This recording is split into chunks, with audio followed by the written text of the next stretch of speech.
Assalamu alaikum izleyiciler. Assalamu alaikum Sapara. Salam Kenine. İyileştir. Selamun aleyküm. Buyur Kenine. Bu ne mağarada uzun edeli. Sapara bugünkü temamız Altın Asır'ın nesli. O deyip alalı yönü. Bu temanın adı olmaktan ibaret olsun. O has başkaça meselelere de değineli. Esasen o bolyan zatlar o halkın düşünüşünden has çalışırımlı. Şonu bilmeli hemmekin.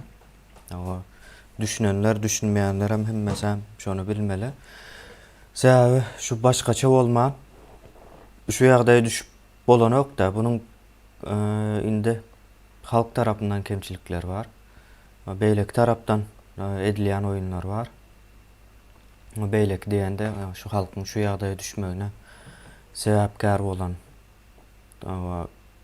gatlak.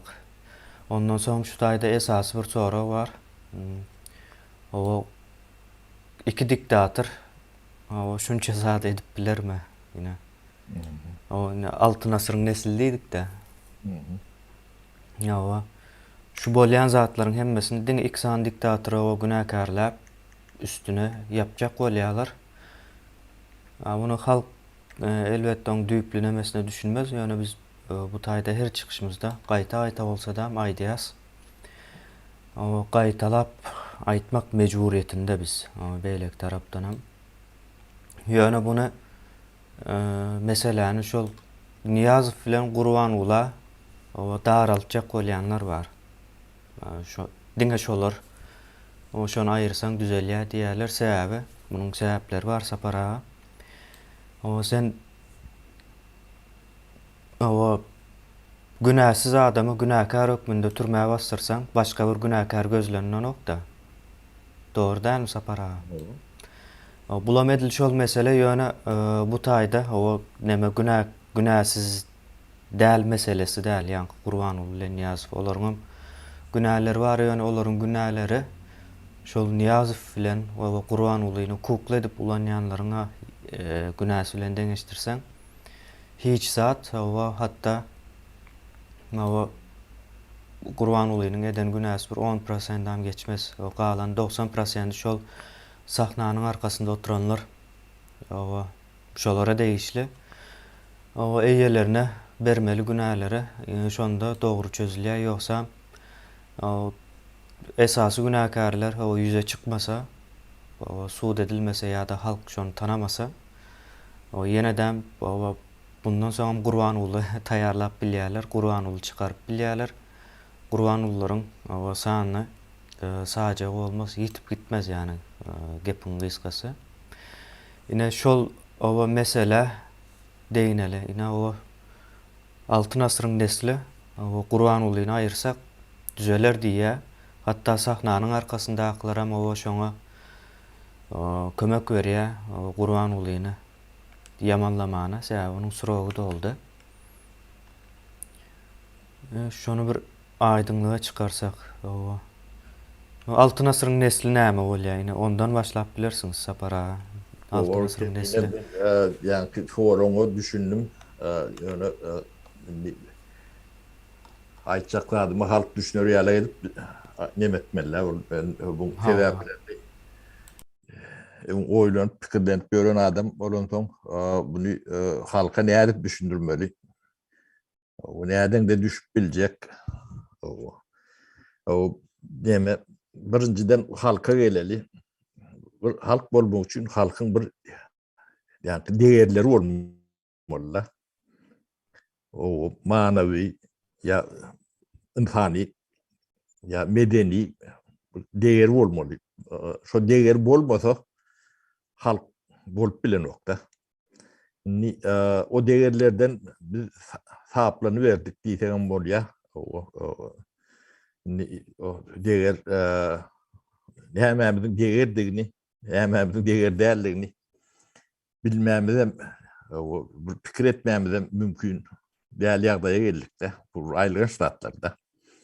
Şoň üçin hakykati kän bir dogry nemede açyk aýdyp bolmagynyň halk entek düşüncek geldi. Onu yuvaştan ayrılmasa. Ondan şu iki tane diktatör var adı. Ne medeli? Şimdi bu diktatörani bizim cemiyetimiz öğrenen ok. Öğretilen ok. Bunun öğretilmedi yalık şundan daşlaşır yalık ediyorlar da. Onun yürüte diyorlar deyip ben fikir ediyen tabi şu diktatörün daşı vardır. Şunu öğrenmen o Niyadov kim olunla da Berdi Muhammedov nemeden ne de biz hakiki nemeni görüp bilimiz yok da. Bunun anlatınına katı ulu nemeler var da. Niyadov bir adam. İyide de bir karnı ip biliyor. Onun kendine edip biliyor. Oğurlarına da bir adamın oğurlap bileceğini demedi. Ya Türkmenistan'la saat şeyle vurken bir adam iki adam değil, bu adam adı yetiyordu. Yönü görünen Niyadov yok orada da. Onun taş tuvuru var. Niyadov eden bir topur yani güç odoklu nemeler var da. Ellerine ulu yani güç toplan topurlar. Yani bu da atlan hiçbir bol manan biliyedi. Onun bir etaati nemeleri var. Hem de bir ulubet bağçılığım, ulu kovuluğum bir küçücek rahattan ilkinci adımdan başlayadı.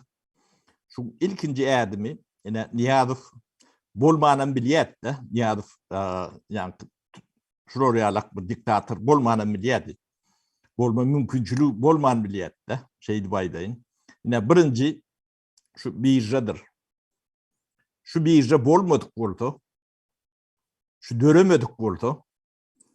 Şunun eline yani uğurlamalı, yani ağırmalı kapital uyuşunu oktu. Onun şu birja bolmadık oldu. Anırdan gelen reformu vardı. Bağlar kısadiyetini yolu koyacak. Şunu geçecek reformu geliyette aşağıdan geliyor diyordum. Onu taklap olunu oktu. Oraya Bağlar kısadiyeti mecburi adı geçik gidiyorlar. O hükümet dileyenlemen eline de. Yani hükümetin hazinesi şunun cümleleri olunu oktu da. Yani kırada duran üyed başına kuruluş oluyordu. Hatap vermeli, yılla atçoğdunu, düdüğünü demedik duran bir mekanizm hatta anırdan gelen. Plan ve sistemi oldu da bağdı. Bütçeden bağdı bu. Yani atçoğdunu istediyordu. Hatap verme düdüğünün bağdı. Pulun yerden ne ahlak yığının yani, kimden salgıdı ne ahlak geliyenni. Hem medat aydın boluyatta. Bolup tutuyor. Şimdi şu atları bir yan ucundan yıkıp başladılar da. O yıkıp başlarının etaati sebebi şu ortada yani pul övülüşü şunu el almalılar. O 20 yerinden Mehmet Baryan yalak yağday vardı. Etaati ve Mehmet'in şu təcirlenme, tüccarlenme yani targaçlanma. Onun eline hiç tat Mehmetcek geldi. Ödem şu 94 yılla 94 yılın ikinci yarımından sonra ütkap başladı. Onun bir etaati nemeti yine prezident akrana deyip bir nemeti vardı. Prezidentin koruğu. Şunu kemiğine bir nemeti oldu, şunu ortaya çıkarın. Yani 90. yılla şu gerek deyip nemettiler. Yani 94. yılla 23. sentyavrda 93. yılın 23. sentyavrına şunu ummatsız hukuk verdiler. Ol yankı devlet hukukçuluk komitetinin yok ortunun üstünde prokuraturana İçeri İşler Ministerliğine ödüm gözlü ankto işlerine şonu veriyorlar da. Ödüm Sovyet devrinde yani birinci adamını 3-4 adamdan ibaret akrana var. Da KGB'de şoňa jogap berýär. Indi 94-nji ýylda näýilek boldy. Ine şol külek şol sekretariaty var. Jurur addeli var. Onun başka 4 tane addeli var da. Birinci addel Liş Nahrana prezidenti diye. İkinci addel, üçüncü addel, dördüncü addel. Onun kaptanına da polk особого назначения diye. Командир полка особого назначения одновременно является заместителем начальника службы безопасности президента diye de. Giden polk. Onun üstüne 3 tane batalyon. Birinci, ikinci, üçüncü batalyon. Her batalyonun içinde de in adından 2 tane rota vardı. Rota demek 100 adamdan 70 adamdan ibaret da. Yine bir prezident için şular yalaklap deme gerek. Ödüm 99% halkın keyfini alan prezident için. O da ne için 94 yılın sentyabr ayının çıkadı. Onun beyle vatı yok. Şimdi onun başında ne Akbarat Recep gibi bir şahıs var. Onu tanıyadık mı? Böyle değerli oğlunu talalaşıp, şakalaşıp nemedik gören oğlunu. Hiçbir nemeti yok. Yönü sol bir vaktin içinde Ullokan güç merkezine yürüdü. KGB'nin üstünde, prokuraturan üstünde, yani ehli hukukun üstünde, kanunun üstünde deyip, konstitusyon üstündeki bir güç oldu da. Yani Akbarat Recep, 2 yıldan 3 yıldan sonra, yok Akbarat Recep değil, golünü barar yalağım değil, milyonlar para veren de yani dengin içine daha çok plan yazıp gödü kızarıp sol oraya alak neme olur. Türkmenistan ehli nemesin pudoklarının mislenlik vardı mı? Kardinir de diye neme diye 3 merkez. Ya eyleki 3 merkezi KGB. Muhammed Nazarov diye. 94. yıla çenli Oğlum nemeti yok. 96. yıla çenli kendi neme değerli. Başka 96. yıla geçen olmalı. Over güç oldu. Prokuratura bir öz başına güç oldu. Bunun hem beceri kanunun üstündeki güçler. Kanunu hiç yankı ne diyen boyun yolu nok diyeceğim oluyor da. Bu entek Niyazov dövründeki olan vakalar. Bunu niyaz etme için 94 yılın ikinci yarımının başladılar bu da.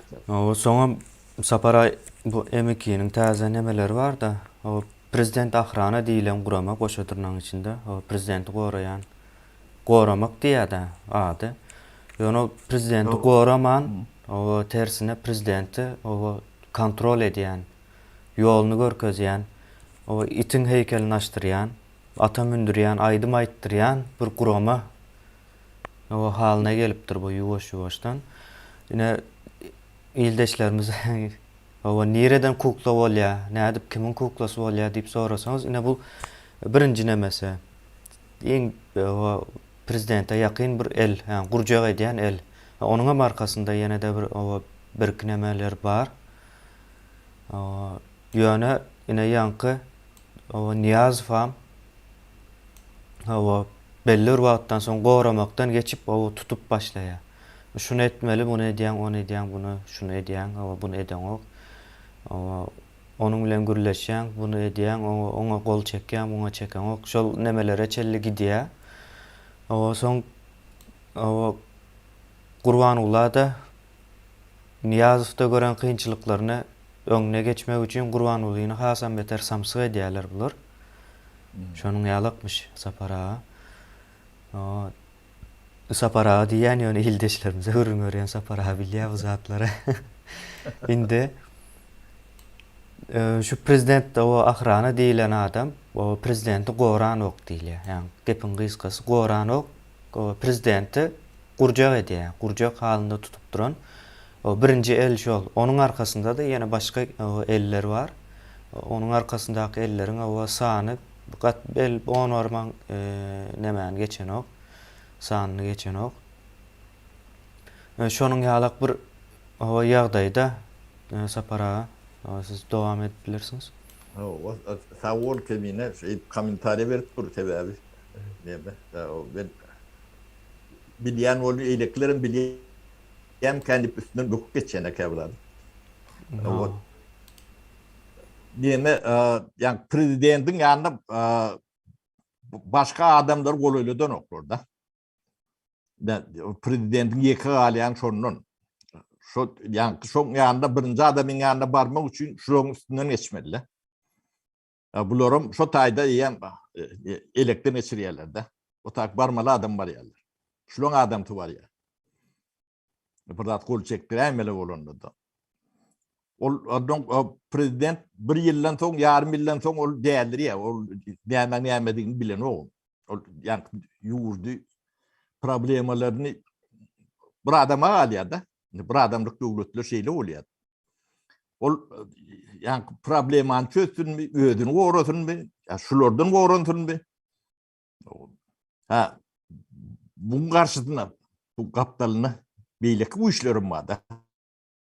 KGB bilen prezident kahrany ikisi köp wagtlap bir-birine näme diýip. Ýani protivovес diýen ýalak, ýani bir-birine garşy. O prokuraturada ýene üçünji nämeti. Onuň bular infowny bir-birini iýmeliler. Onu kim bu işli bolsa şo beýlekini iýýär. Akbarat Muhammed Nazarov iýdi. Onu ýok etdiler. Oňa gözi gydardy. Hudaý deme, Hudaý saklasyn, golundaky bolşuny da adam demekden adam typatam galan näler. O döwlet zat diýilen zat ýani düýşlerini de ýeren ok. O döwletiň nämedigini bilýän adamlarym däl. Şol adamlar hiç biri iki tane kitap okan adam däl. Men garanti berýän. Ol bir adam şolda alak, ýani Muhammed Nazarov şolda alak. O beýleklerim şol meňdeş. Onuň bular kim ulanýarlar? Targaçlary. O targaçlarym bilen şolaň nemeleri. Köpüsi şular bilen äbede jüýbedir. Sebäbi güýje hyzmat edýändir. Tüjär neme güýjü görýändir. Derre. Şoň dostudur. Dostunyň dostudur. Ya dost bolýandyr. Ne şolaň awtobiografiýalaryny, daş töweregiňi, iýlen çalanyny, dost ýaryny öwrenmän şu güýç nemeden diktatura nämedigini halk bilmez. Şunu bildirmejek bolup mine 30 ýyl jan çekişýärler-de. Mesele şu taýdadyr. Inni şu zatlar gaty ulu zatlardyr. Ödüm büyük bir zatlar. Türkmen tragediýasynyň gömülen ýerdir. Ýöne şundan halkyň düşünjesini, gözüni udaklaşdyrýanlar. Başka zat bilen. 7-nji, 100-nji, 20-nji derejedäki bir ministri çıkarıp matkar edip batarlar şu oğru diýer. O da bir zady badyr uçunny ýogum bolup biler. Ýöne bular etatylar, olara goly gelýän adamlar ýokdur. Diýen adamam ýokdur. Olaň atlaryny bilýän adam ýokdur şu wagtda. Demeden. Şu adamları siz bilýärmi ýaşa olurlar? Bundan soň bolan adamlarym bardyr. Onuň bular bir-birini iýmeli bolýarlar. Niýazy öldürenim. Ene şu Akbaratdyr. O Akbaratyň ýanyna näme ulanandyrlar. O bu Urwan ulum ýani ni konflikt näme? Bulara bir ýöne şolary ýalak bir oturun bir tokga et gerek-de. O şu ete gawat gelýän näme? Adam. Onu şoň üçin goýdular da. Ýöne Akbarady Urwan uly ýok etmedi. Akmurady öz yoldaşları yok edenleme. Tabii Türkmenler ne ile korundu öz başına öldür grubu vot bilenlerdir. Kaptalını başka milletten yok var bulaymandır. Orstur, Yevreydir, on tapağı yok. Ermenidir, nemedir. O Türkmenleri şu birleştiren bir grupa neme diyen. Şu tayda yani fikir nemeti şolordur. Kuruyucu dediyen neme. O yani Türkmenistan'da bir grubu vardı at diyorlar o da için nedir? Türkmen öz başına grubu vot bilecek nemeti neme diye. Grubu vot bilecek Türkmençiliği galan nedir? Türkmençilik yok edilendir. Türkmençiliğin yok edilmeyi nemeti yani Türkmen milletçiliği. Bu da öz başına bir ulu temadır. Katı çumur. Bunun düyüpleri o Kapurov'tan başlayandır. Yani Türkmen milletçiliğini yok edip yerine tribalizmi, yani tiri paradlığı çalışırdılar da. Onu yürütettiler. Bu da ulu tarihi nemedir. Yani bunu bizim nemelerimiz tarihçilerimiz, yazıcılarımız, bu da atlar bilen işleri yok. Kıyınandırca da atlar şodur.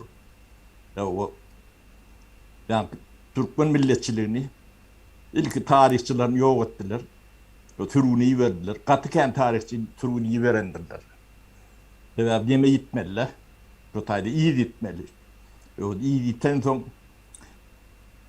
onun yani kendi regionun yol başı koyup sonra da önlemelerini çeker yalan edip şu milletçiliği o da milletçiliğe karşı yani tire parazcılığa karşı o tiyaret yöreden olurlar yönü sonu oturtmak için.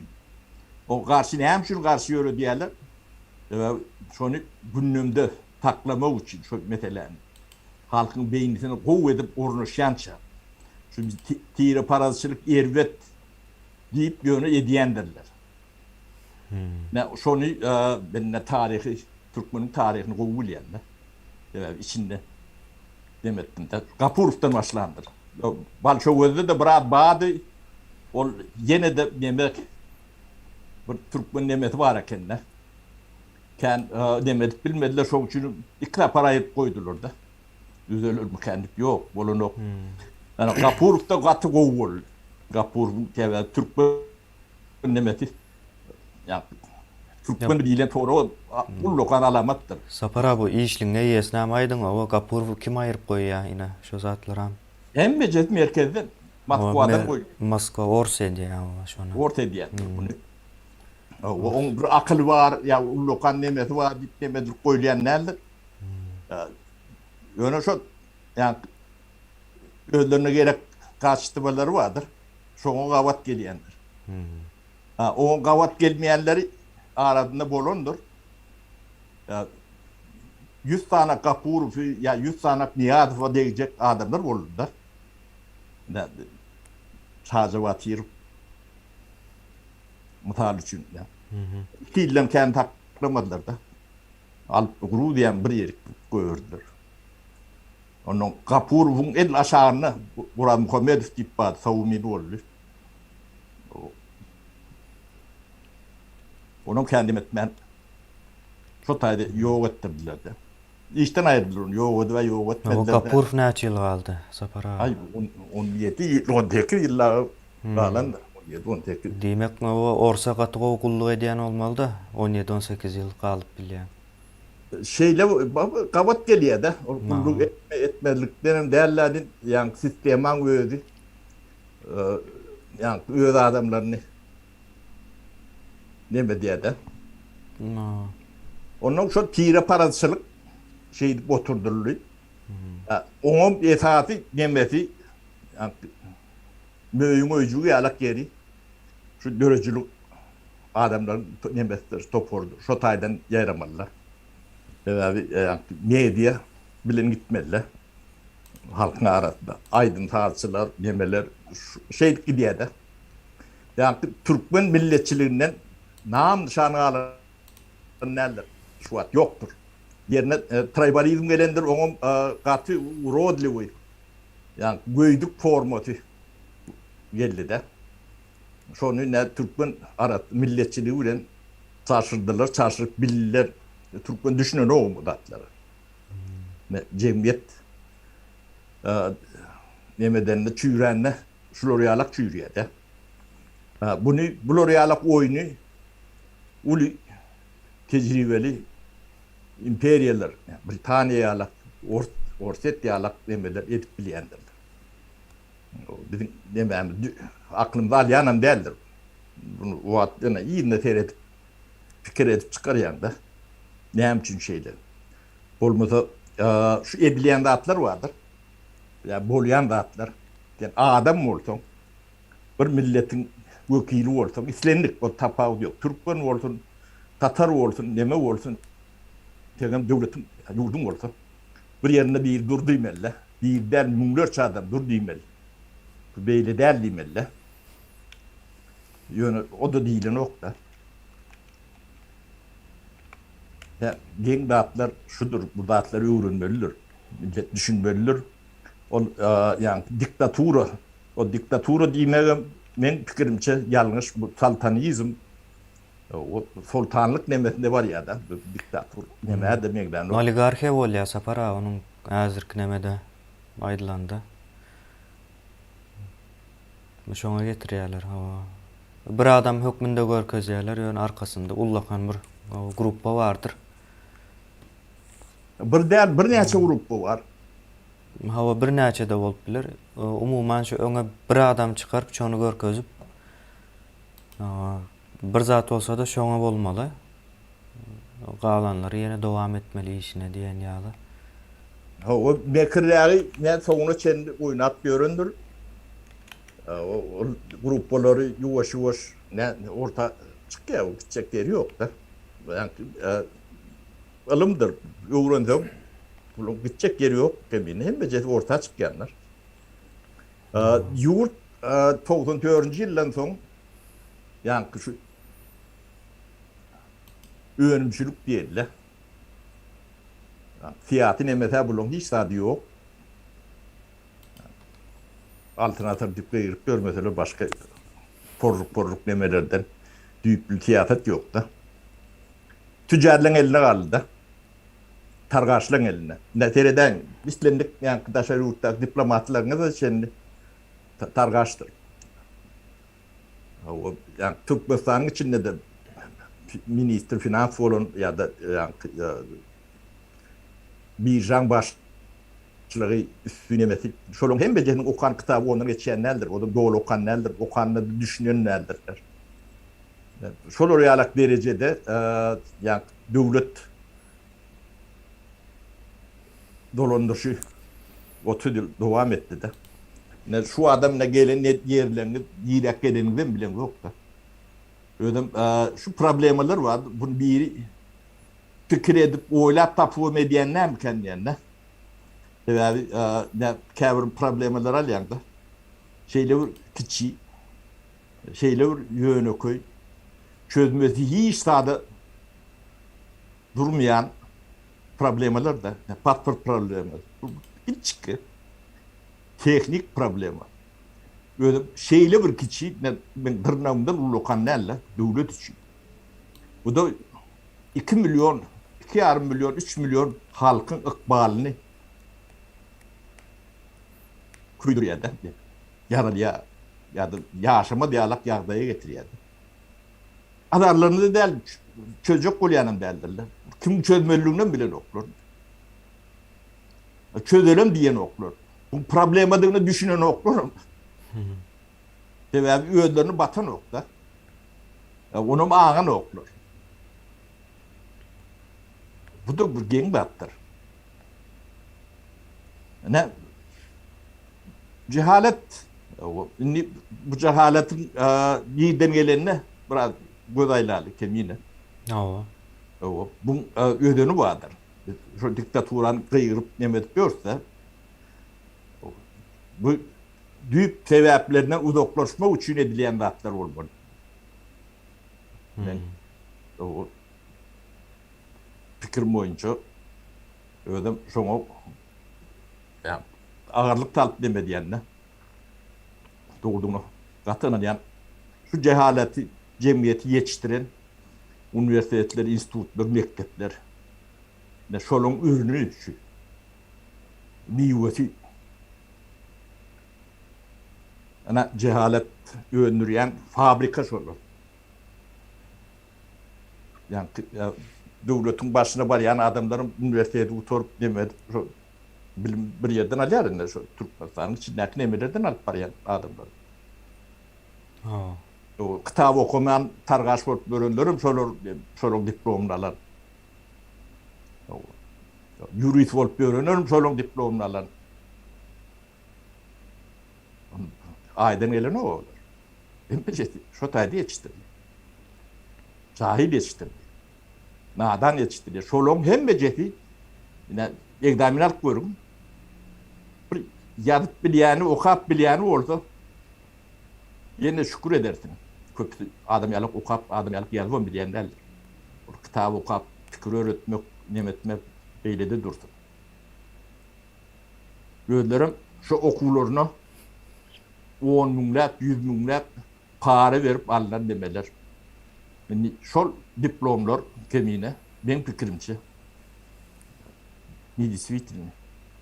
Hiç tadı yaran yok. Onlardan, onlar kabul edilerli değil. O diplomlarını nirelerine sığıyan orada şu talip bilirler. O diplomları işe yaran yok. Evet, egzamin alaymadı da şunun bilgileri. 5. klasından ağrı geçenlerdir. Ana, onlara ne açam pul verip alan oradalar. Pul veren adamlarına doğrasınlar. O şu diplomlar ne Türkmenistan'ın yukarı bilim nemetinden çıkan diplomlar hiçbiri geçerli değildir. Geçerli olması mümkün değildir. Onun şu reaktörler, proreaktörler hem beceri bilyendir. Bilmem ediyendirler, pulunum alıyandırlar. 8 saat mi, 10 saat mi iş olsa işlerine katlaşıyandırlar. O fon için. Ne diktaturan bu da bir demektir. Altyapıdır. Şunu yetiştiriyorlar da. Ne cemiyeti uyuşup çürüttüler. Ama hatta diye Türkmenistan'da devlette işleyecek olsan Türkmenistan'ın üniversitelerini otaran olmalı diye şeyle kanun var diye gen. İyileşimizi yazıptır şu an. Şimdi o kanunlara gelelim. Şimdi iyileşim aydan orta. Ne kanunun yazılışını demedim ben kanunu okudum da 15. Oktyabır'da mı? Yani kanun çıkıp da kendine sen bana gör közüm. Yani kanun ilk Orçça yazılıyor. Orçça Türkmencesi yoktur tapmarsın. Gözler tap bilsen şu kanunu internetten demet kemine yine on Orççası şu Orçça Türkmen yazıp bilecek demet derler. Türkmen yazan değil şunu. Demek bir Orçça ofisi otuyor şu tayda. Onun ben takminen bilen ediliyor.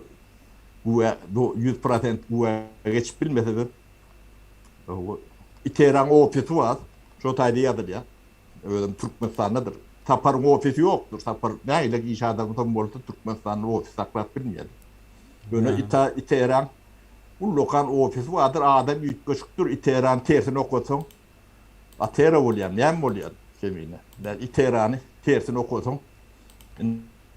Ne adam tersine şu tayda ofisi vardır. Ne şu ofisten köp neme şu ofisten çıkandır. No. O nemetin aşağında adamlar vardır. Şoňa bağlı adamlar vardır. O ýeki Gurbangulylar. Gurbanguly belki de şoňa hatap berýär. O İteran eýesin kimdigine ne öňkapar aýtdyk. Ýigir Makarovdyr. Näçin ol Teheranyň eýesi bolmaly? Teheranyň näme işe diýänler sapara aýdyp berin. Teheranyň Türkmenistanyň eýeti ne işi işine aýdyp berin. Teheran Türkmenistanyň eýeti. Yani hem de işi şol.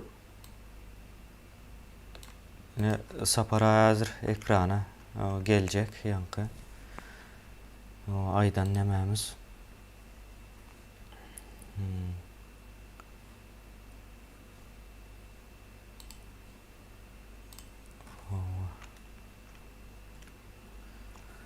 Yönü kanun yazıp bilir yalak. Spesialitem yok da. O yine şu yazılıptır yine onun dilini ütkediyen yeri vardı. Yok. Yine Entek Türkmençe tecrübe diye ettim ben. ama Türkmençe bas yaz. Şu ad geçiyor. Yok gitti yine. Ne için sebebi? Rusça yazılıptır. Birinci dili Rus dili. Bol bol tine aylak bol bol. Bolmalsa şu tayda Türkmenistan diyor. Zalotoy vek deyip yazıptır özem. Altın asır. Yine şu nemenin yürütülen siyasat da şu altın asır deyip o yürütülen siyasatın aşağındaki yine. O tayda da neme var? Sapara. Neme diyorlar o Türkmenistan'daki o edaraları, firmaları, fabrikları neme var olsa da şunun işletmeyini o başka yerlere o vermek var da bir kanun. Доверительное управление дейді. Ya o kim için o ne için olur ama o belli değil. Umuman o şunun yağlı adaylar var. O altın asırın eyyeleri kimler? Orsça yazıptırdı altın asırın eyyesi. O birinci Orsça çıkıyor, neme çıksa da. Ondan sonra belki Türkmençesi çıkıp bilir. Gerekli adayında. Gerekli görseler çıkıp bilirler. Yani kanuna gelelim kemiğine. No. Bu kanunu yani tendir bilen almalı nimetmeli ya da. O Türkmenistan'da tendir var da. Yani ihale değil ya da ne Türkçe. O şu kanunu bilen adam var mı? Şu kanun var mı? Şu kanun işlet biliyor mi? O Türkmenistan'da kanun işlet bilen o. Kanun işlet bilmeyen olsa o kanunu işlen o. O demek şu edilen deme. Gene de oğurluğun yani birinci adım şu. O kanun işlemeyen yerde o bloriyalak demeni işledip bolun o. İlk ulak her adım altyapısı olmalı. Yok bular sapara altyapı o zatlar var arada. O pikremeden oklar. O bolmalısına biz aydiyası yani buların asıl niyeti başka. O onların niyeti boyunca pikir etsek o zatlar bolmalı hem değil. O bizim pikir etmemiz hem yanlış mı kendi yani onların niyetini bilyenliğimiz için. Ama şu zaten aslında şunun yal olmalı deyip aytmak. O biz öz özümüze söyleyen yalak bir zat oluyor. Olar O da doğru. onların maksadında o zatlar yok. Şunun için hem şu işleri ediyorlar. Yani Sapara yine bu tayda yine tazeden neme aylanıp gelecekti. Yine sizin hazır şu gururun veren zatlarınız umuman o kıyız kaltsak yine şu zat çıkıyor. O Türkmenistan'ı o Türkmen olmayan o bir topar yine itera diyelim. O son içinde Türkmen olan dönükleri ulanıp eziyorlar. Yine prezident hem saylayalar kukla. Yine şu taylardan geliyor bu zatların demese. Ama sen Türkmenistan'ın neftini, gazını İteran'ın üstü bilen satarsın da Türkmenistan'ın eyyesi olmaz mı? Yani şu soru, yönekecek bir soru. Ne için Kurbanul'da gözleyeler? Kurbanul satanı, Kurbanul değil İteran'ın eyyesi. O İtera Türkmenistan'daki nefti, gazı satayan bir firma. Başka bir firma yoktur. Hem beraber diyen şol. Başka bir firma yok. Sapara. İldeşler başka bir firma yok. Demek Türkmenistan'ın eyyesi şol itera. Türkmenistan'da alınan kanunlar o kimi yok etmeli, kimi getirmeli, kimi prezident saylamalı. O şonun ahranası kimler olmalı? Yani son ahranası var arada hiç ilnemiyor. Ahrananın başlığı var arada. Ahranasının içindekiler biliyoruz. Yani başlığı kim yine? Ondan 3 tanesinin başlığı var ekene. O zatlarım var. O Türkmenistan'ı o açaçan ulanıp görürler yine de Kur'an ula ayrılsa hem mezat düzeliyor diye. O itere näme olacak onda? O itere näme olacak? Ondan sonra yine bir kısana atlar var. Olar ama çıkarır üstünde. İşlep yiyoruz. Yine şu yankı Açırsov bilen Igor Makarov'un Kur'an iterasına hizmet eden o bir katlak var.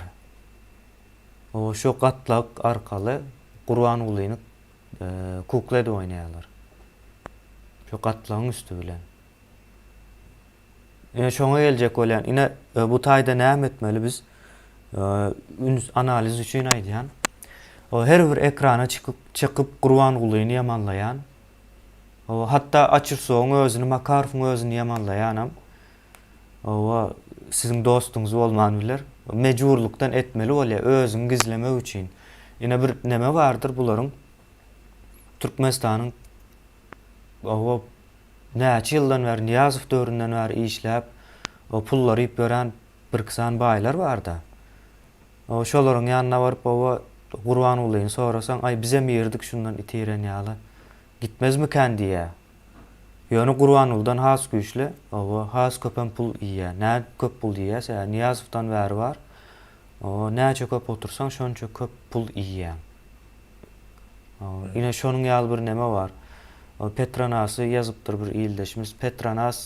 Ýyldaşlar Petronas öz o işleýänlerine aýlygyny berip bilen ok. Soňam Petronas bilen Iteranyň o nemesi bir däldir. Petronas o nefti çykarýandyr. Satýan däldir. Ýani garşdyrmaň zatly. Itera o neft gazyp ýören bir firma däldir. O investisiýa edip beren firma däldir. O şu taýa ýazypdyr da o iri kompaniýalar diýip o bu zatlar o düýünden ýalňyş yine şu ýöneköjek bir ýalňyş Dragon Oil diye Petronas ve arasynda Iteranyň goşupdyr. Itera şu ady geçen beýleki 3 firmanyň hiç bir ýerine beňzeşligi ýokdur. Itera satýandyr, EYS. Gazyp çykaryp ýören ýeri ýokdur bunyň. Ben deme Itera barada gurur edeň. O Iteranyň ýerine ýani Merdanam bolup bilýärdi. Ýani Taparam bolup bilýärdi. Ne Itera Igor Makarow. O bizden ýaş, bizden bir 7 ýaş kiçik men bilýär. Bu dostlaryny bilýär. Ne bizim döwrümizde bizim ýanymyza getirjek bolupkän demedýärdir. Ala golunda getiremiyoktuk da. O şu döwürlerde 92-93-nji ýyllarda herkes bir zat satýardy. O bir ýerden getirip bir ýerik demedip şey adamlar pul gazanýardy. Yani klasnasın başlarının beri 89-njy 87-nji ýyllardan beri şol realak bir ýagdaý boldy da. Ýakly köýüni saýudyň içinde. Şol olanyp sneaker satýardy. Ben ýanyma İlaman Nipidin gortorumuzun başlığı vardı. Şehirde Klodoş Prom nemesi direktör İlaman şu at familiyeti yardım düşüyor. O İnstitut Ekonomikan direktörün oğlu o şu nemesi bilen geldi de ben yanıma ne sneakers getiripdir. Neme deyip o şu kömök edel neme öwürlük men yanıma gelme şu vapros bilen o çok değerler var gittin nemesin diye. Bu da ne Recep Fülkerkendir. Yaka ol yankı neme yegenler değildir Recep. Bak brat Recep vardır, berdi brat Recep vardır. 3 başka Recep vardır. Hem nemedir. Bu kardeşa değer oluyor bir yerlerden birleşen yerler vardır. Yine berdi brat Recep'in doğutuş. Igor Makarov. Şunu Igor Makarov eden iteran nemedip şular. Bunun hem mecesinem Açyrtov kurir dediği, Türkbani ekonomikani Açyrtov kurir dediği. Şunun hem meces Açyrtov'un nemeleri, kadrları.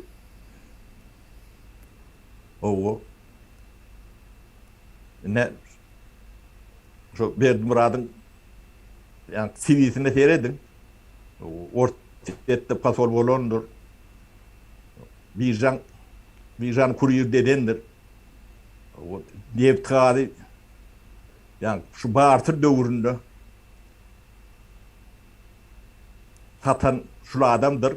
Özüm şu döwürde 98 ýyllar bolmaly. 97, 98 Türkmenistanyň gazyny buutdan ardan tatýarlardy. Şeydi ben satyp bolarmy diýerdiler da men onu düşündirip berýärdim da. O buutdan ardan satyp bolýandyr. Şunu etdiler. Aga Hanov mene dostum onu bulu wordun yatan yer ýagty bolsun. Başta şo başlady. Soňy ýydynden net berdim rat urumlatarda. Yani resursu diýip ne tagada resursu bir demäşdiler. Hem bejedim şondan geçdi de. Ödem 3-4 ýyllar Murtdan ardan öz deleline tattılar gaby. Teran üstünden tattılar ödü. Ana düýpler nirden gelýär?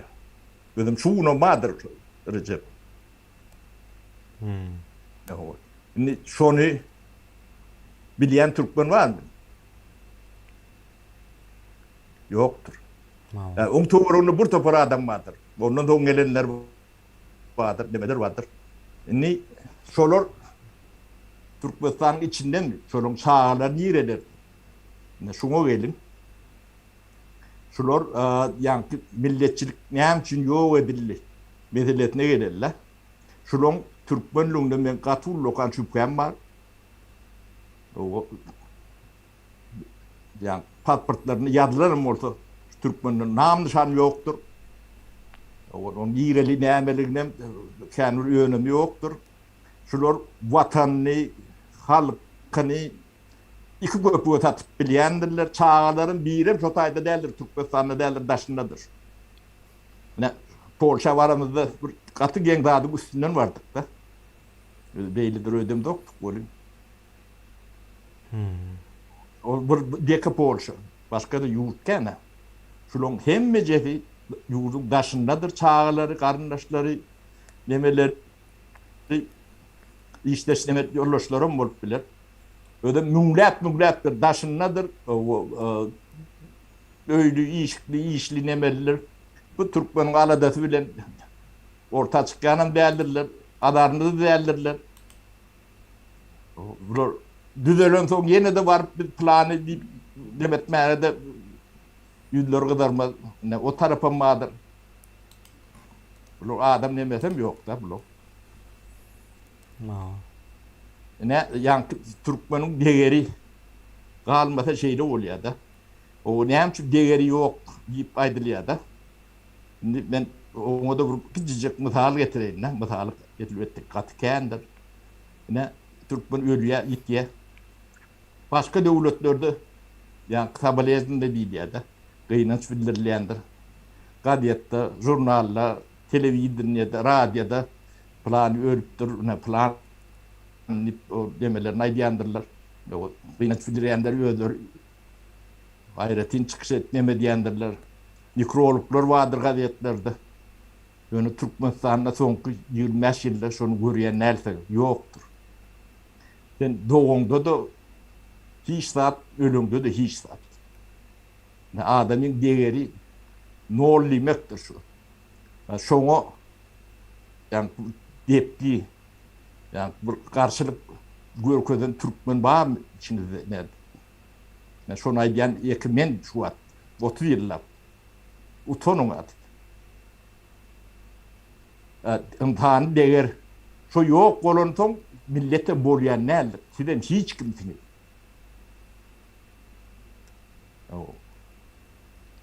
Men planket saat diýen ýok. Planket bolmak üçin planket bolmaly.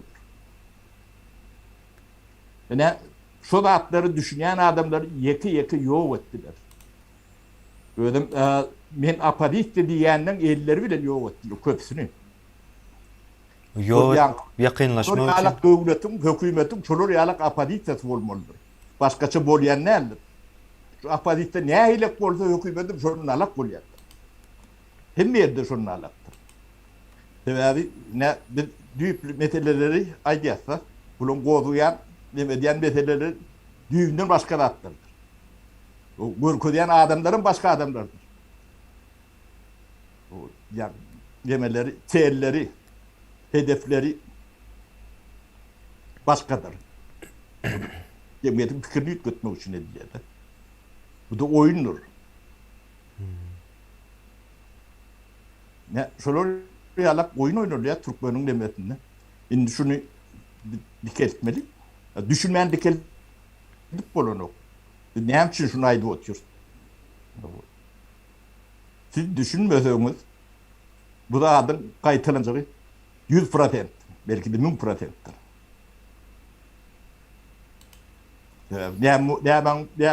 Ne bolonu bilen okur da adamlar. Şok gaýtalansın diýip başga adamlar görkezýärlerde sapara. Eyle olmalı. O yeniden bir san Gurban uly gelmek üçin o Gurban ulyny görkezmelde günäkär edip o soň o yene bir Gurban uly getirip bilýärler. O özlerini görkezseň bolanokda özleri görünmeli däl.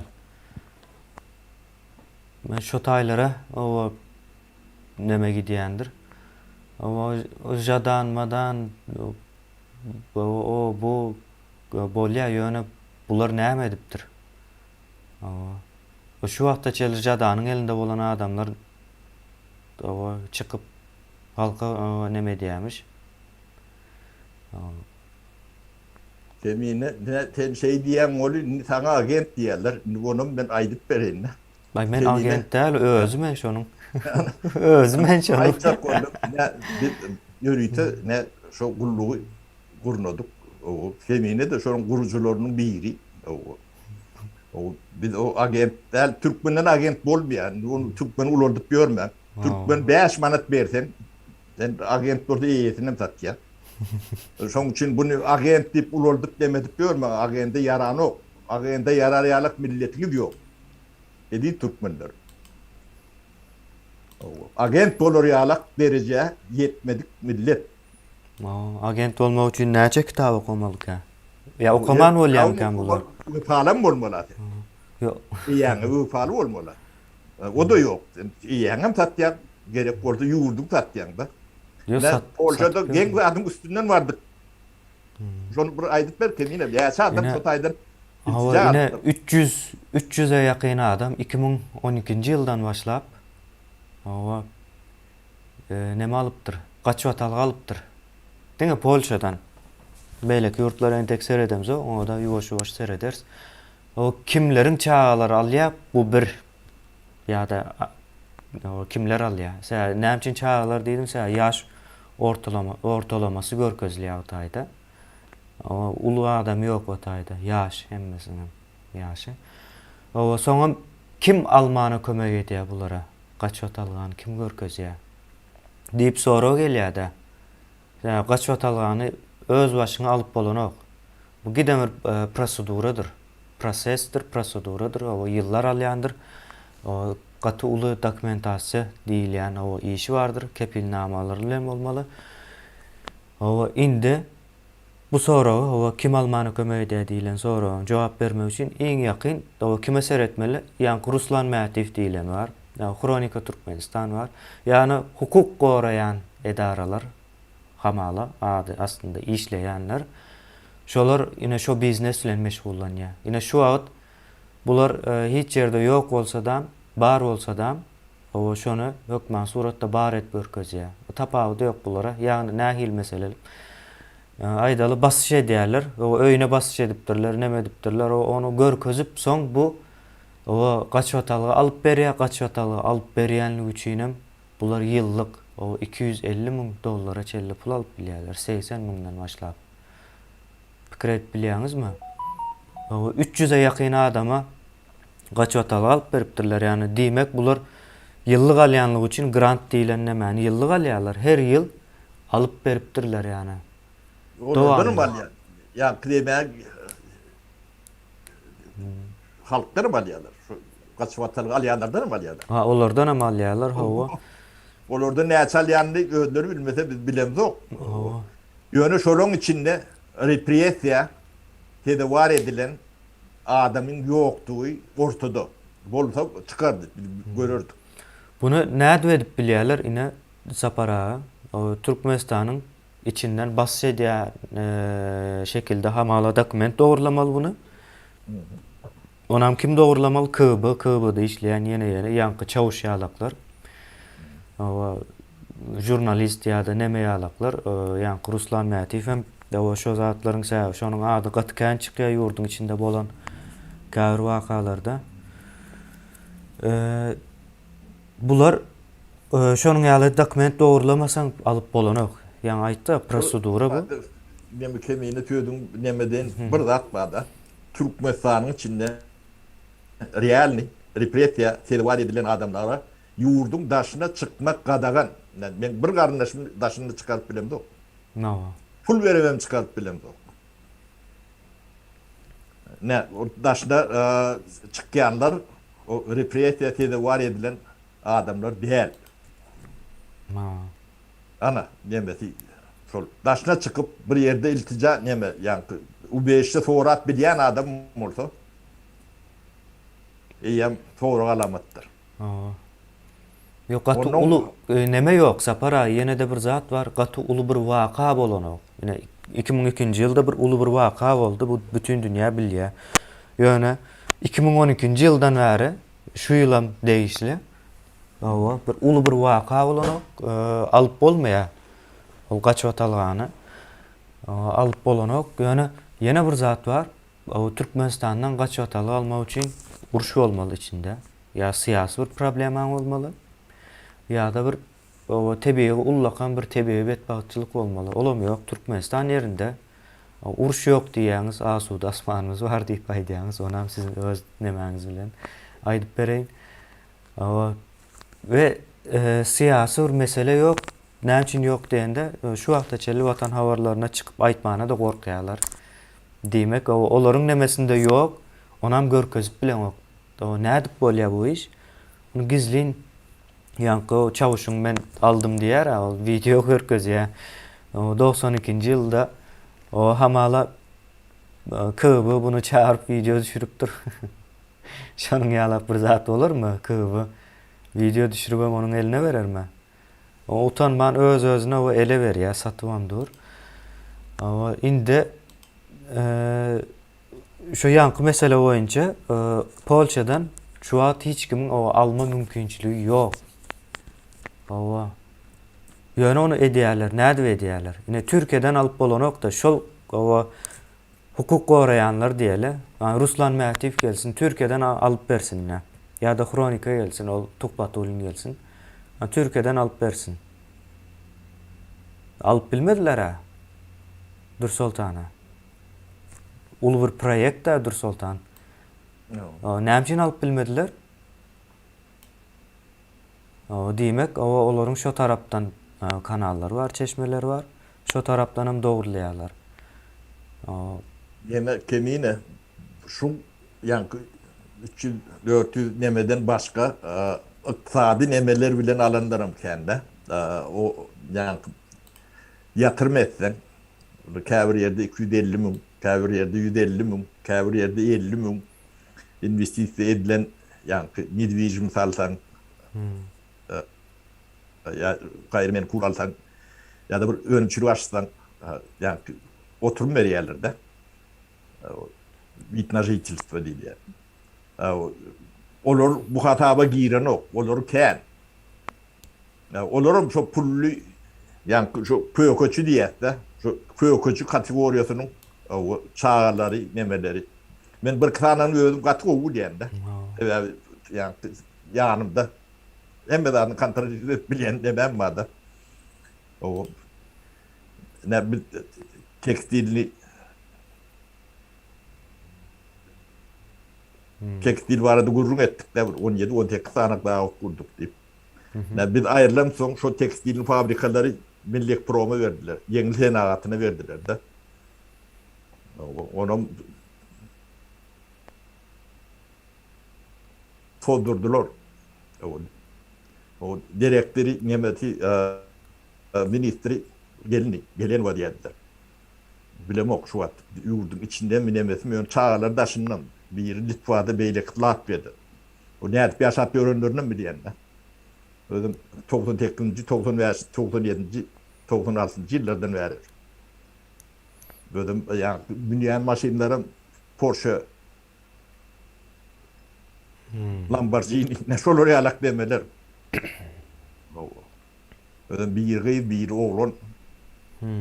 Atlar men bilişin aýdýan. Olar ýalak müňlerçe wada. Ol dağıtım, bular ekenine de yok, dikenine de yok, tayin hemen verdiler de. Olu hedledi sattı nemettiler. Şu adam nemet göründür. O gurun başka, o görgüsünü görün başka, o pulunu tapan başka adamlar. Ne yemeğin nemeti şunalak. Şoları tanıyan, bilen var mı? Ya ortaya çıkar yani. Adalet var arada. Korrupsiya var arada uğraşıyor. Näme diye nemet göründü. Ana. Ben bir primerini tevavi. O nemeler görüyorum lan. Deve konuşayım. Konuşayım derlen bizim bir işleşnememedin edaratında çok oğlunun nemesi bir gelini deyinler şu anda ayrışıptır.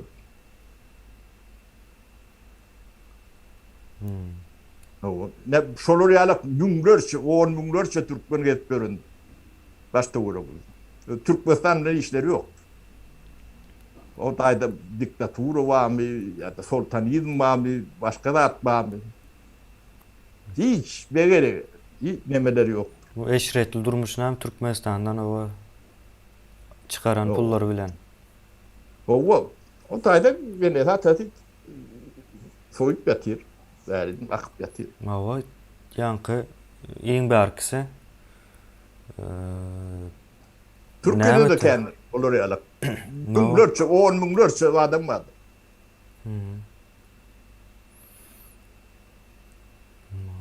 Yani 2,5 milyon çıktık bir yer çıktı diye söylün. 2,5 milyonları kendi onun hemmecen gazabı nemeden. Onu yani açılan ok nemedilen ok yiyinde gidecek diyedir. Yok, olur gitme için gelen oklar var. Köp şeylidir.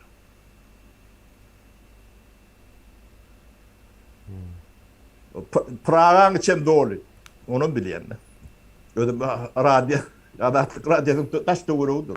Rotayda yaşaşıp ödülür, mihmançılığı var gördüm. Köpüs. Çay uçup görünür. Yengdir, Türkmenin yemesi.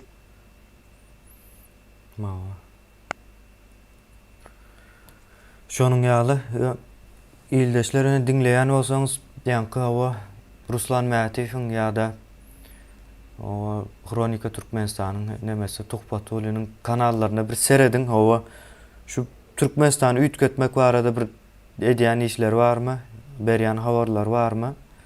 O bu Tuhpatulyň kanalynda o Kronika Türkmenistanda diňe watan habarlaryndaky bolýan o videony alyp goýýar.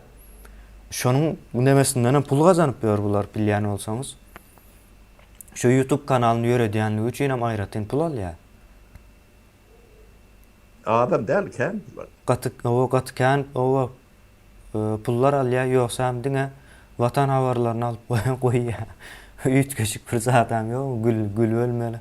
Deme Farida yani kaçıp atılgany evvelden men ýanladım. O tabii özümüz bizim ýanymyzda ýaşatdy bırak. Şu özümüz kömek etdik. Neme?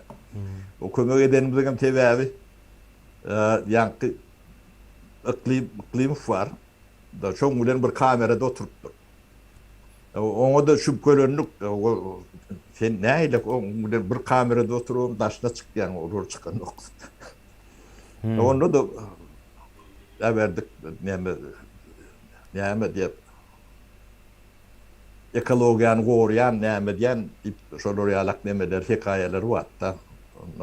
Bir adama kömek etsek bir peýda diýip o hiç karşılık demetmedik. Aytam haýyş etdik, kömek edin diýip o kömek eden adamlarym bilýärdi. Indi näme edip ber? Yok, ben näme edip bereni bilen işim ýok. Çörüň tapýan ortalar müň ýaşasynlar. Yok Onu çörek böyle, onun ýaly kuşluk- tapylmaly däl sapara, ol müň ýaşamalam däl. O çörek hem onun ýaly tapmany haky ýok. Yani O pişlik, biz puşluk, garşy. O o pişlik, puşluk etmeliler. O eden bunu. O yo bularyň hemmejesi çöreğine aýtjak bolýan zadym sapara, ine çöreğine häzir gaty neme berdim-de, garşylyk berdim häzir. O çörek onun ýaly tapylmaýar. Çöreği o diktaturanyň arkasyndan tapylýan däldir. Diktatura barlyk üçin çörek gazanyp berýärler häzir. köpü şeyler. Hemmejesi hem şeýle. Köpüsi bolmaýany ýokdur sapara. O hukuk goraýanlar, o hukugy o pul üçin goraýarlar. Pul alýanlyklar üçin goraýarlar. No, şonuň üçin ýanky o Tukbatulin diktaturanyň ýykylmagyny isleýärmidir? Yok, dikkat. Ağa söylüyorlar. Ben aydayım. Bunun ellerinden Aa. gelen de at yok. Aa. Hünerleri var, hünerleri var. Sen Oraya alak demede. O diktatura barlygy üçin hawa pul gazanýar diýene käbir ildeşlerimiz belki düşünmän bilendir. O diktatura bar diýip o hereket edýärler, çykyş edýärler, hamaly halkyň o hakyny goraýarmyş, ýurduň içinde bolup geçen o pişik öldürüpdir, it öldürüpdir, o ondan soň onu basypdyr, bunu tutupdyr diýen habarlary berip o pul gazanýarlar.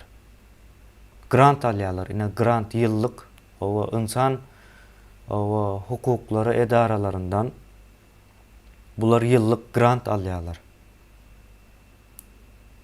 Mesele şo taýda. Esasy mesele şo taýda. Türkmenistan'dan çörek yiyen ben üniversite 7-8'ini tanıyanlar. Demin. Bir de grant berayan oklar. Burada atları yetecek oluyor. Yok. Sapara o grant üçin edilecek bolsa sapara grant üçin edilecek bolsa biz şu wagta çelle o grant hökmünde ýa-da granta dengeljek şekilde has güýçledip edip bilerdik programmalarymyza. Onu hem beriyenden hem mecesinden tanıyan ben. Dost mengulen köpüsü katı o vatna şeyniyededir. Hem mecesi İştay'da ne köpüsü yani ben mikman olup gidenleri kendir. Köpüsü. 3-4 tapar mikman urunlarım vardır. İtalyalar. Hawa. Inde bular ine şonuň üçin soraýanda. Bular o dostmu düşman mı bolýar? Ine şu soraga da geleli. Bular dostmu düşman mı? Kemiğine ben ne başta şuları üyüşürüp yakmalıydım da köpüsünü. Hawa. Onun halka bunu katı yani depki görkedenler oldu da. Şu adam halkı yakmalılar, töymeli günahkarı yakmalılar gerek oldu. Gerek oldu atmalılar. Günahına göre. O halkyň şu ýagdaýa düşenine o sebäp bolan adamlar näme üçin ýakmaly däl? Bir milleti yok ettiler de. Bir milletin geleceğini milyonlap adamın geleceğini oğurlayanlarından haberleri yok da bu haberler bolsa da yani bolmadık yalak alıp parayalar da öldür. Yani ne üniversitede muallimler vardır şu an. Öldürün günahkar hata ediyorlar mı kendine? Misal için aydiyanlar. Yani institutun rektörü vardır. Ya da zam kafedrası vardır. Üniversitede. Türkmen cemiyetinin şuraya yalak bolonunu günahlarının bağdığını duyandır öyle yani. Hawa. Sapara ýöne ine neme barda şu meseleleri hawa gozgoýas, galdyrýas, ýöne näme üçin gozgoýas? Şu soru o meydana gelmeli. Ine täze Türkmenistanyň bir düşünme birden kemine tarihimiz bilen yüzleşmeli baýdyanlar. Yani düşünüp dille şu geçenini bilmeden ýöňe ýörap bolanokda, ýöňe görüp bolanok. Görseňem ýalňyş. Ine şu wagt diktator Berdimuhammedow näme diýip gyryp görünler bar.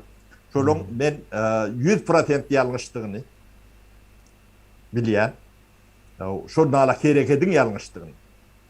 Sebäbi yani hedefi maksady ýalňyş görkezýär. O problemi başka ýerde ýatyr. Şo problemlerden uzaklaştırmak üçin edilýän datlar bu datlar. Köpüsi düşünüp diye, käsi düşünmeýän diye. O başka da yönü içinde düşünüp diyenem var. Şoňa neme diýen adamlarym kendi. Problema de Berdi Muhammedow'dadır, de Niyazow'dadır. Ya şonu döröden etrafındadır. Töwereginde. Problemalar şo taýda ýatandyrlar. Şolun kimdigine bilen zok, adyna bilen zok. Ne kitap, yani men döröjürük adamy diýen bolsa, şu tarihtir. Bunu ö tarihini bilmek her bir yani medeniyetli adamın demesidir, pardıdır. O yazılacak bolsa şuları yazmalıdır. Ne baştan başlayan şol adamların biografiýasyny öwrenin. Şonu köp zat öýlerinden orta çıkar.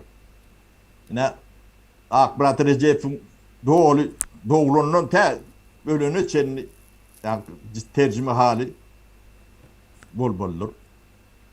Yani Nadarof'un ya Bilek'in ne Berdi Murat Recep dedi. O leyleki Dermançyň adyny tap şolary ýalak demelen Baba uly. o biografiýalaryny öwrenseňiz onuň hemme zady yani şahmatny neme diýilýär de çapraz analiz edip kuştatan üstüne koyuyorsunuz olup öňüňizde hemme zat yani açylar yerine oturur. Näme üçin edilenini. Ha, biraz memerak gördüm. Aňyrdan başlan. Şo Gapurov döwründen başlan. Kadir siýasatynyň, beýlik siýasatynyň hemme zat yerine oturur. Onu şo 40-njy ýyllardan başlamaly. 37-40-njy ýyllardan başladaňyz. Ya milletçilik diýilen töz Türkmenlerde näme üçin tögünç derejesinde düşünje berýär. Yani şularda ünt berin. Yani milletçilik bolmasa Dargap gidýän ekeniň ýurda, çar tarapy. dargak gör iki köpüge tatyp gidýärler. Ýurdumy ejen kakaňam tatyp gidýänler kendiler. Görüp görse. Onuň daşynaky yani közenip örendirim kendine. Ýöne közenmeni örendirim kendine. Olaň näme gurrun neden olur? Olur. Näme ýurt taşlak gaýdyp bardyr.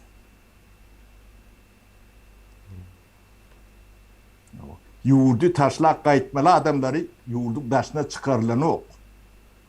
O 2002-nji ýyldan bäri bar.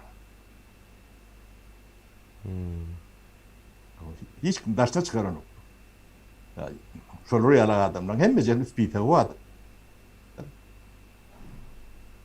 O daşına çıkan adamlar başka adamlardır. Allah. Sapara şu taýda jemläýin men. Bolýar. Bugünlükçe neme dele. Ýene ýanky şu zatlar näme üçin aýdylýar? Ýanky Ruslan Mätifiň hem hemmesiniň adyny tuttuk da şu ad. O ýürekde bunu tutmaly. Ine diktatura näme zat, diktator näme zat. O taryhy bilmek ýa-da bilmeýänligimiziň arasyndaky tapawutlar bilmek. Ondan soň o kim dost, kim düşman. Şu zatlar bilemiz okda taryhy bilmeýänligimiz üçin hem. Ya kim dost bolup biler, kim düşman bolup biler. Ýa-da hakykatda o hakyňyzy, hukugyňyzy goraýan diýen adamlar siziň hakyňyz, hukugyňyzyň arkasyndan o pul gazanyp berenden belki habaryňyz ýokdy. Şu wagtda çelle. Şu zatlary o aýdyp, baba düşündürüp ondan soň täze Türkmenistan gurulup bilinýär. Başga şekilde gurulup bolanok.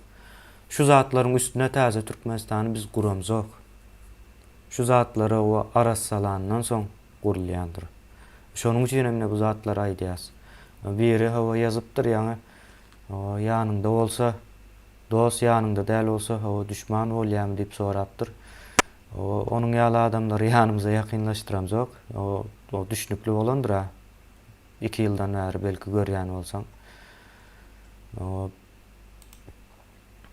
Şonuň ýaly Ýigde men jogap beren bizim ne dostumuz, ne düşmanymyz var, bizim maksadymyz var. O maksat täze Türkmenistany gurmak. Näme üçin täzetini urmaly? Köneti çüýrük ýok. Türkmenistan şu ýagdaýda ýaşap bilen ok. Müň tanak ýa men täzelen şu güýbüni täzelemen Türkmenistan ýaşama mümkinçiligi ýok. Şu rejimine dowam etme mümkinçiligi ýok. Bu bitti. Şoň üçin täzeden urmaly. Gör keypimize gelen üçin edem dok bu tatlar. O şoň ýaşap bilmejegini sizin düşünmeňiz üçin şu tatlar aýdýar. Şundan öň siz şular ýalak leksiýany ýa-da gurrunçylygy eşden ýeriniz baý bolsa onamaydyň. Şu gurrunlar edilmeýän bolsa, ýüzle nemedilýän bolsa, onda şu taýdan çüpke edip bilersiz. Düşünce kemçiligi bardyr. ýa-da kasly bil katlaýyn edilýän bolmagy mümkin diýip öýdýäňizden pikir ýöretip bilersiz. Ýöne täze Türkmenistany ýa Türkmen ummatyny dowam etdirjek bolsaňyz şu düýbi täzeden tuturmaly. Bu başka ýoly galmady. Başgaça edip bolýan bolsa bilen şu tarapy ýykylardy. Ýöne o mümkinçiligi ýok, galmandyr. O da ne sizin şu wagtda aýagy üstünde gezip görünýäňiz bardyr. Şolaň eli bilen, şolaň eneleriniň, atalarynyň, bostarlarynyň eli bilen şu ýagdaýa getirilen çok. Kimisi sesini çıkarman, kimisi koşan koşup, kimisi kümsüklü edip, yani nemedi. Şolaryalak nemedilen. Şimdi bizim öňümizde gaty ullukan mesele ýatyrda. Birinciden bu millet etmeli. Bu değerlerini, insani, medeni, beylek değerlerini canlandırmalı, diretmeli, yaşatmalı. Oyuncak zatlar derler bu zatlar, hiçbiri. Bu zatlar düşünmeden elime molyanlardır. Şu zatların gerektiğini akıl etmelidir. Mesele şu taydadır. Kemine mene aýtjagym aýtdym. Bolýa, sapara düşünükle. Bugünlükçe şu taýda boldy edeli jemläli. Bolýa. Bor, sağ olun sapara, iyleşler size de sağ olun. Sizem sağ olun, sağ olun.